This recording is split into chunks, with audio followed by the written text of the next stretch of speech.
Hi guys, and welcome back to our YouTube channel. I am Alicia, the head of marketing here at Prolong, and as always, I'm here with the fabulous Jodi, our CEO. Welcome. How are you today? I'm very well. How are That's you? good. I'm really well. Thanks. How's everyone out there in audience land? They're Oh, good. great. They're good. Yeah. So excited about today's topic. Can't wait to get into it. And there's so many people that will get so much out of this today when we're talking about opening up your salon from home. So starting your first lash salon with that bed in the back room. Yes, and that is where a lot of lash artists start, and that is You started? I did do that. It's not where I started, actually, funnily Oh, enough. there you go. So I'm going to learn something today too. Well, Prolong Lash started from there, actually. So our There you go. founder, Kerry, started Prolong Lash when, she started doing lashes in, the front room of her house, and then built that up into salons, and then Prolong Lash was born from there. But I worked in Kerry's salons. Right. So you went straight into the big time. Yes. Because you were that good. And there wasn't very many lash artists around back then either. So they were that desperate. Yeah. They would take anyone off the street. But yeah, so I started in the lash salons straight away doing that kind of style work. But then after years and years of working in the lash salons, I moved to starting my own business from home. So I have had experience in this topic that we're going to go over today. So what I suppose the first thing is the course. Yeah. Doing the course. Well, yes, absolutely. If you want to be a lash artist and you want to work from home, where do you start? Learn how to do lashes. Yeah. Exactly. So where do you go and do your courses these days? Well, there are that many options out there, and it can be confusing. There different states and different countries have different legalities around what you have to do to be able to be a lash artist. If you're in Australia, for example, like we are, you don't have to do anything to be a lash artist. Actually, it's pretty shocking. But you could just go do a course off the internet or off, a random person on the side of the street. It doesn't really matter. You can learn how to do it off YouTube, and you can do lashes in Australia. There are people trying to put changes in place so that that's not the case, and our industry is safe and sustainable. But at the moment, the Australian government doesn't really care who puts eyelashes on who. But I know in the US you do need to be an esthetician. I'm not very good at that word. No, never mind. That's why I left you say it. I was even going to attempt it. Should have hidden esthetician. And it's quite an extensive program too, isn't it? Yeah. It's like certification and... Yeah. You're a full beautician, esthetician certification, and then you can do lash courses as well. So I think with lash courses, the best thing to do is sort of go off word of mouth. And, you want to choose people that have a lot of industry experience, people that other lash artists trust, people that have a lot of credibility under their belt. You can see their work. Perhaps they are invited to be on people's podcasts. Perhaps they present at conferences. Yeah. Those are the big wig trainers that have a lot of cred, and you're sort of safe in their hands. You know that you're doing a course that's really high quality because that's how they got to where they. If you get trained the wrong way, then you have to take steps later to re-educate yourself because you're actually doing it wrong in the salons. So, okay, you've got your course, you're a guru at it, you think you're the best lash artist in the world, and what happens next? I want to put a bed in a room and start practicing. Yeah, I mean, it can be as simple as that. You can slap your bed in your lounge room and start practicing on your friends. And most people do that just to start out. Just try doing sets on friends and family. That's the practice, and that's all part of your training as well. And then once you're getting to a point where you're wanting to really build up clientele and start your business, then you probably need to get a bit more professional about it. So, I mean, I personally think you should charge your models even when it's your first day.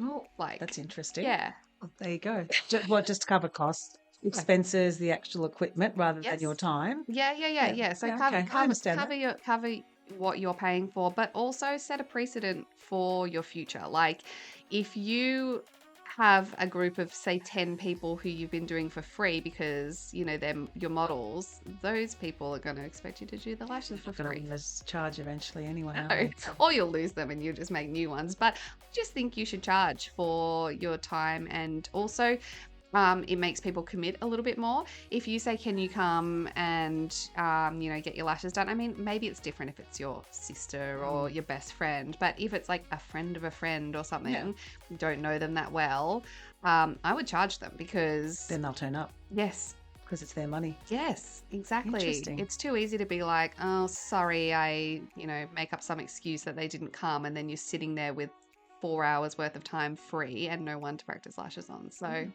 charge them, make them commit to you.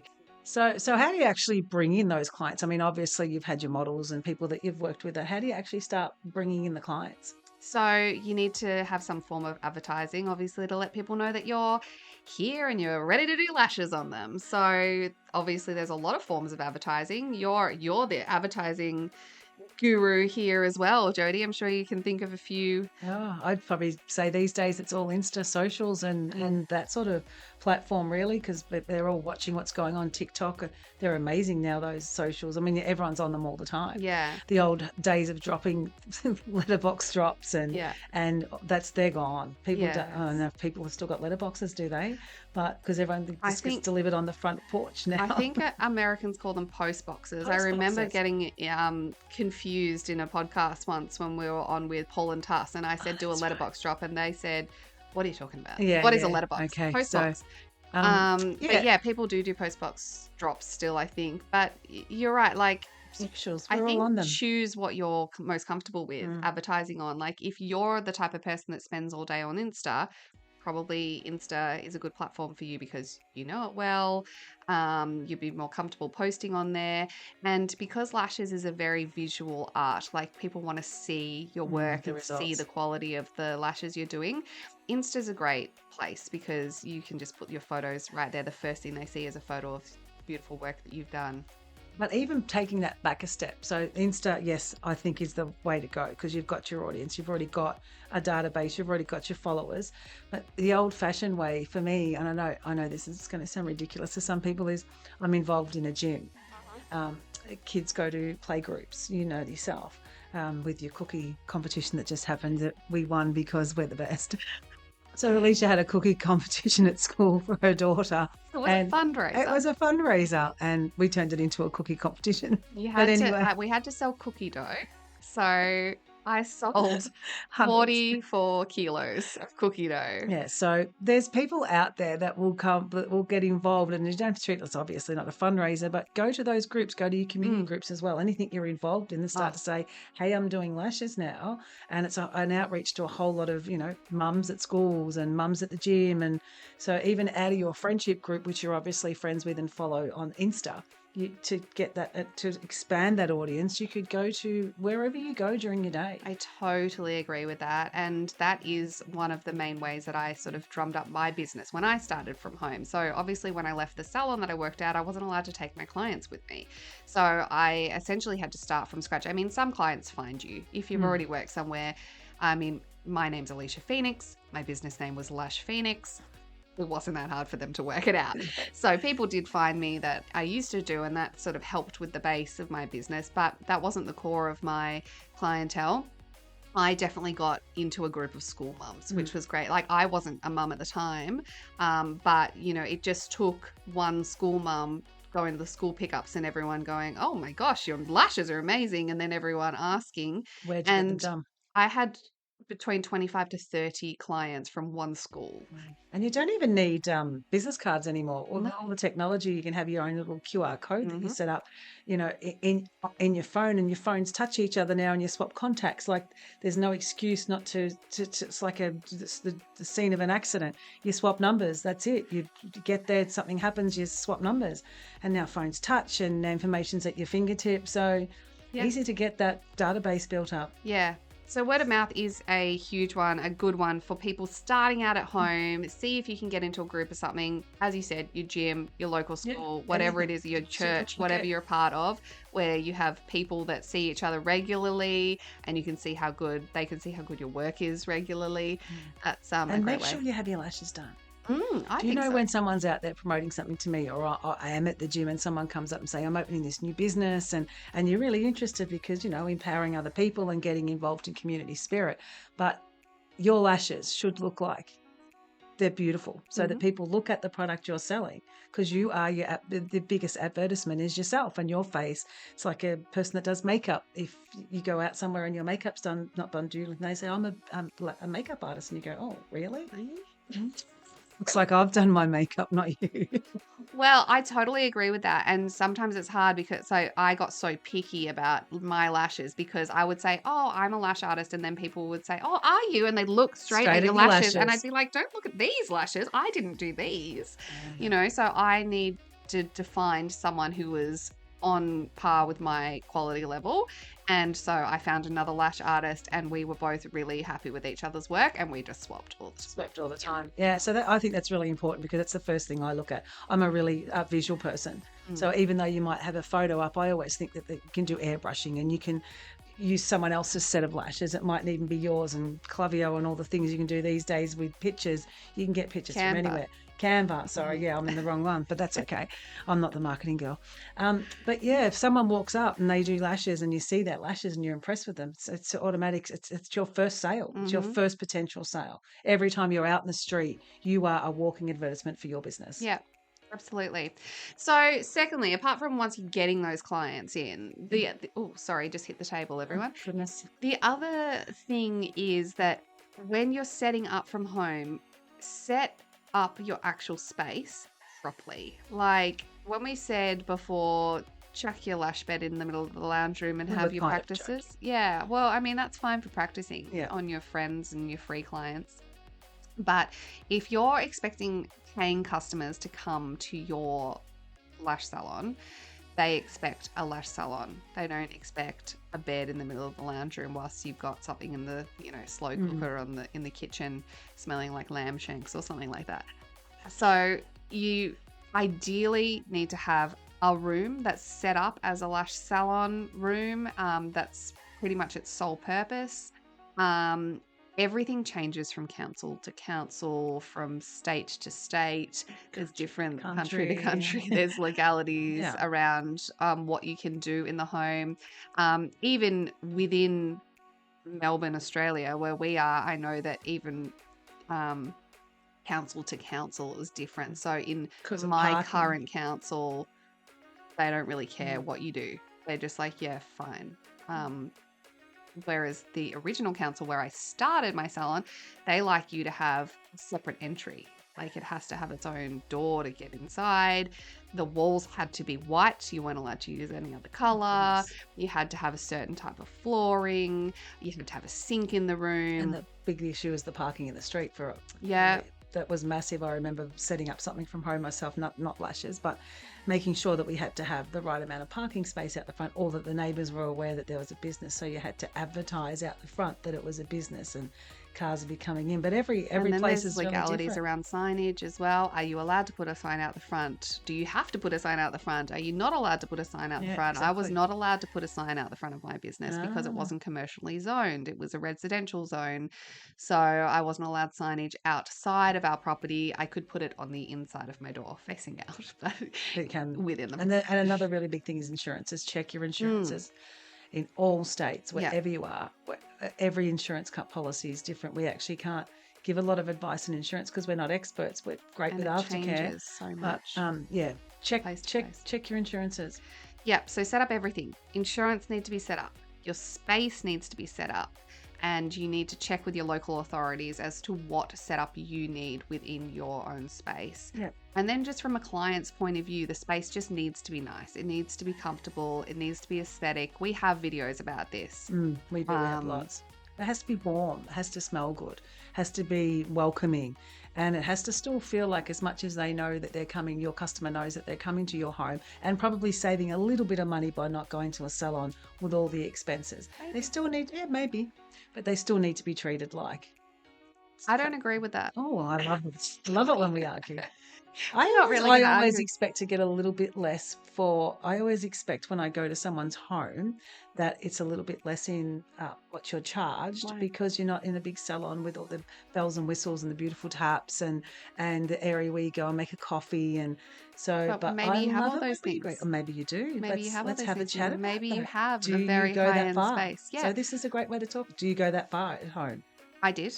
Right. because I But do wanted to most charge people the go big that bucks. high? Look, no, and I can't say most people, or there's a range. People do slap their bed in the middle of the lounge room, and they obviously can't charge as much. Right. If you want to charge salon dollars, you need a salon Salon space. space. I wanted to charge salon dollars. I wanted to make enough money that I wasn't slugging it out every day, 12 hours a day, and just scraping by with my cash. I wanted to charge real money. So So that's the customer, the client has to get what they're paying for. yeah. So how you set up your salon is a really good point, because if exactly what we're just saying, if you go into a salon and it looks magnificent, you Yep. expect to pay salon prices. If you go into someone's home and it doesn't look like a salon, you don't expect to pay salon prices. I'm getting all tongue tied, but what you've said is exactly true. You set yours up, so if I walked into yours, I'd be okay paying that. Yeah, I would. agree. I would think so. And like, obviously, I have full books, so I think I was right on the money for me, because I knew that I was charging a higher rate and the same rate that we charged in our high end salon in a high end area, because I made sure that everything was High at a end. high standard. Also, just the way that I ran the business. I never had clients waiting for me. By the time, because I was by myself, I allowed in every appointment time to take the client to the front desk, check them out, do their payment, book in their next appointment, give them time to go to the bathroom. I got to set up and sanitize, and my bed was ready for the next person So before they got the the next full person ran treatment. in. They got Yeah. the full treatment. They got the come in, take your time. I'm not going to rush you. You talked about aftercare, obviously, at the end of your session, Yeah, and you use your told them about Prolong your Lash retail cleanser. area. Use Prolong Lash, and you had your little retail area as you walked out. So you gave them the full service. It wasn't just like, oh, I've got to go, quickly go. Yeah. I think that's important when you're setting up your price list, which we'll probably get into now.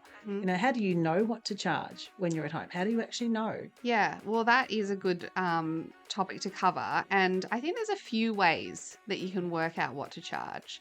I think first is it's a good idea to see what other people are charging within your area, your local area, because there usually is a price tolerance within an area. I know where I used to live and work, the price tolerance is higher. Where I am now, if I tried to set up the same business, I don't believe that it would be successful due to the amount of people that charge much less in my area.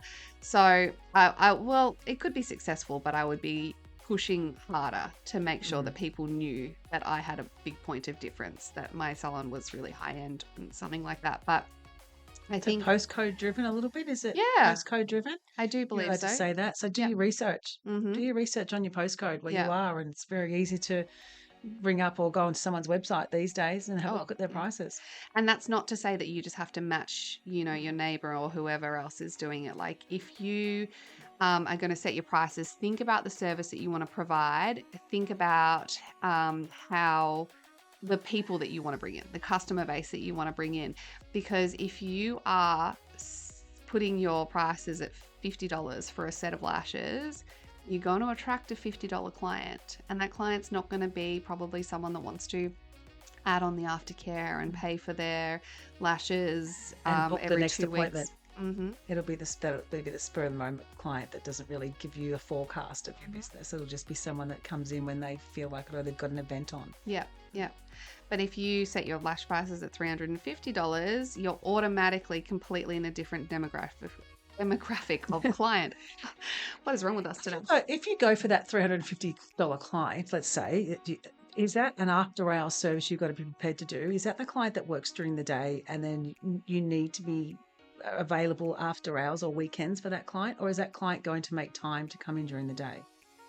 I think that it would vary. So, I mean, it's area to area. Where our high-end salon was, and we're talking about a $350 client, most of them came in during the day, because the area that we worked in was it's called Affluential. Turak women. Affluential. We can use that word. Were usually housewives, and their husbands or partners made lots of money, and they stayed home with the children and did the school runs. And they were beautiful, glamorous women Just that very took up during the day. That sounds very admirable. like a being nice able to do life. that. I could do that. But then when I moved to my home salon, I didn't live there because, I'm not That's a one of the two-rag housewife, the housewife. two-rack. But I still charged the same amount of money. So then that just meant for me that these women were business women. They were, successful business women that were making a good amount of money, that they had some disposable income. So Yeah.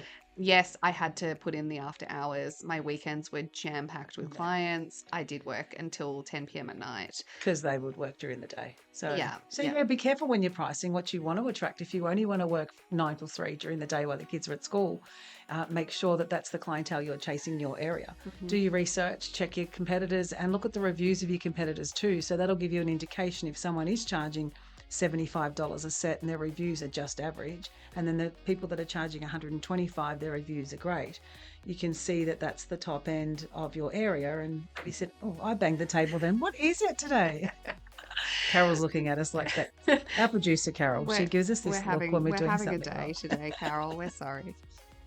Okay, so that's good. That's all good advice. Research, get your area sorted, and work your prices out, and then of course put that together in your catalogue to get it out to your people. But I think one thing that a lot of people working from home don't perhaps delve into as much is they definitely do about researching their tech, which I'll leave you to talk about because, as people know or don't know, I'm not a lash artist, but what I am very good at is our aftercare, and I'm very good She at knows her retail. stuff. So let's talk about having an area in your salon, wherever you are, home, but we're talking specifically home today. The time on the bed, we talk about this all the time, the time on the bed when you have the client there and you're talking about the lashes and the next appointment and the refills and the styling and the mapping that you do. Make sure that time you also talk about the aftercare product. You also talk about the treatment, what your expectations are of that client from the second they walk out of your salon to the second they come back into your salon. So from a perspective of that, you've got to have an area where after you've spoken about the importance of cleaning, really cleaning their lashes, not just rushing them underwater in the shower. So that's where a company like Prolong would come into it. Now, that's something that for people that don't know, Prolong Lash was initially designed specifically for the use of lash extensions to retain and maintain your lash health.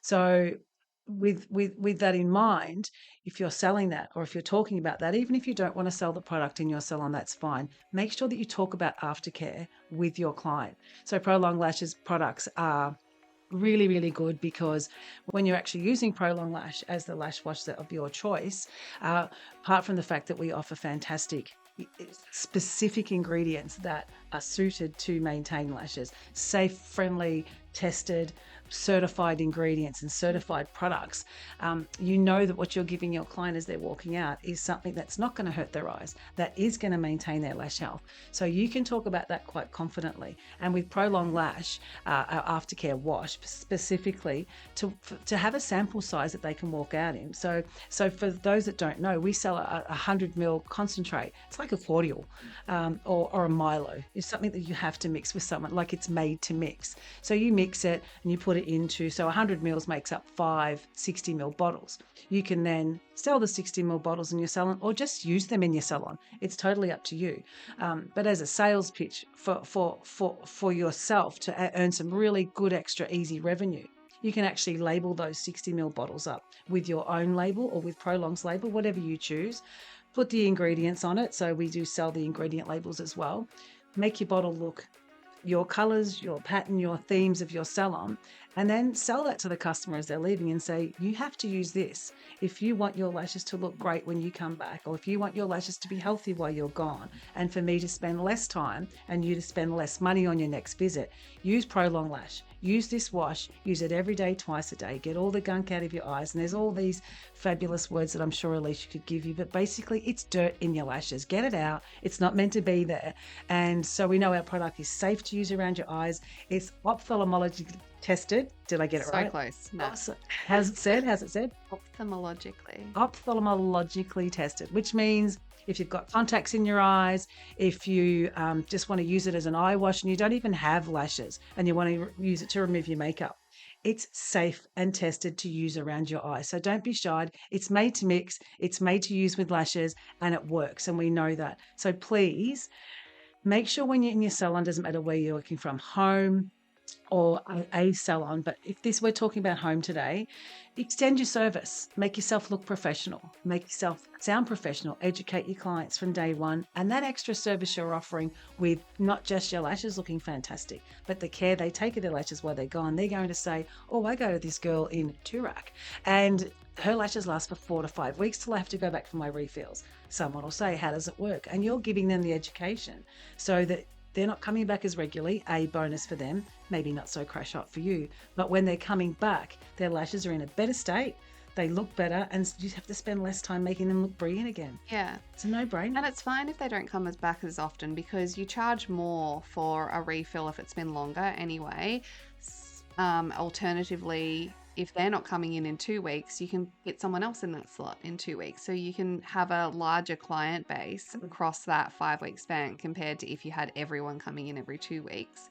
So you can still make that money. It's not like you're missing out on money if they're not coming in every 2 weeks compared to every 5 weeks. And also, they're a walking advertisement. If they're walking out there at 5 weeks and saying to their friends, oh, yeah, sorry, my lashes are 5 weeks old, everyone's going to be like blown away by that and go, I want to go to your lash artist as well. So it just helps you advertise your business. So educate your customers. Aftercare, it looks fantastic and it's such a great reflection on yourself. But one thing I will not talk about is picking your tweezers or picking your glue. Yes. And I don't think this is something I ever, every time I'm fresh to the industry, I've been in it for about 4 years, and I do the conference scene, and I have the pleasure of talking about business and more operational sides of the lash industry. And I know you're so passionate about lashes themselves. But one thing I do notice is people are always saying my glue's better. People are always saying this is a glue to use. You can't use it in this temperature. You can use it in this temperature. Yeah. Well, how do they go? How do you go as a new lash artist? Their marketing, everyone's going to say theirs is their best. Where do you start? And theirs probably is the best for certain environments. So, look, I would start with your lash trainer. Probably if you've picked the right lash trainer, then they're going to have some great advice as to what products to use. But I would say don't skimp on your products. That's one thing that's important. Don't just find the cheapest setup, the cheapest lash kit that you can buy. And different brands maybe are the best at different things, you know? So we don't want to just be going to a one-stop shop necessarily. Maybe you do, and maybe you found the perfect unicorn store that has every single thing that you love, but I never found that. And I just found that following the influential lash people in the world, you know, they're successful for a reason, and it's probably because they either sell a great product or they endorse a great product. So they've done the research. Yeah, they've done the research for you. So much. So they wouldn't put on their, you know, I won't name any of the names because there's so many fantastic brands out there that are doing it, but they've done the research for you. So make the most of it. Make the most of it. Take up their knowledge.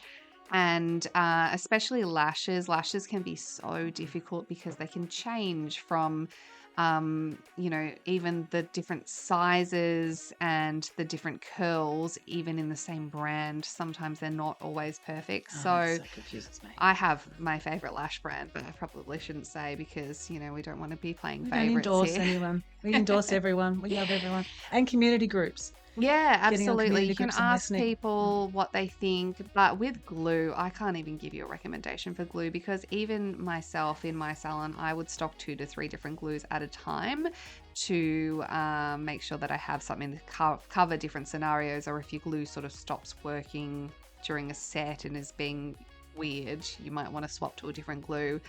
Or as I have just recently discovered, maybe you just want to change to UV because it's going straight into that now, isn't it? I've become obsessed. I think I'm going to be the next world UV advocate because wow, they are cool. So yeah, just don't be cheap about what you're buying. You're doing lashes on people's eyes, so invest in quality products And yeah, I would just turn to your trainer. And just because you've done the course and you come out of the course and you've practiced a little bit, you can never stop learning. So make sure you're reading blogs. Like we have a fantastic resource center on our website where you can go and read blogs and specific blogs to what you're after. So, and we have all that advice, and we're not the only ones out there doing it. So go to your big brands, go to your experts and read and educate yourself constantly. Yeah. So if you want to go to our website, it's www.prolonglash.com and .au for Australia. So you can find all of our resources there. Yeah, fantastic. And I think that probably just about wraps us up today. Is there anything else that you need to tell that first time? You can do it. You can do it. Go for it. Don't be nervous. Don't listen to the little voice in your head. Listen to the sounds of your heart going, I can do it. I can do it. It is scary. It's scary going out there and setting up for yourself. If you can do it slowly, I think that's a great way to do it. If you can possibly keep, part-time job elsewhere, whatever you were doing before, or possibly even do a little bit of work within a larger salon where you get a bit of a salary base while you build up your clientele. It's kind of a safer feeling way to do it. But also, if you're feeling brave, just take the plunge. Go for it. Go for it. Go do it. Mm-hmm. So thanks for joining us today. We hope you've got something out of that. Remember, Prolong Lash on your journey. We're here to help. Myself and Alicia are available all the time. On our website, you'll see our email addresses. Get in contact with us through socials. Alicia will go through all those because I never forget them, right? But, we're here to help. We'd love to help you. And Alicia's very passionate about people starting out in the industry. So get it right the first time. And if you need to talk to us about our wholesale discounts, our product range or anything else, I'm always here to talk about that. So thanks for joining us. Yeah, and if you want to check us out on Insta, Facebook, and TikTok, we're all across those platforms, as well as we have our new podcast, the Aussie Lash Wives. Yay, that's Alicia and I. That's us. So we interview some really interesting, amazing people in the lash industry, as well as give you whatever knowledge that we can share. We love to share whatever we know and help anybody that we can in the lash industry. So jump onto that podcast. You can get it anywhere that you listen to your podcasts. Of course, you can jump onto the website to purchase Prolong or to get in touch with us at www.prolonglash.com or .au for Australia. And if you liked the video today, please give us a thumbs up and leave any comments below. Thanks for joining us. See you later.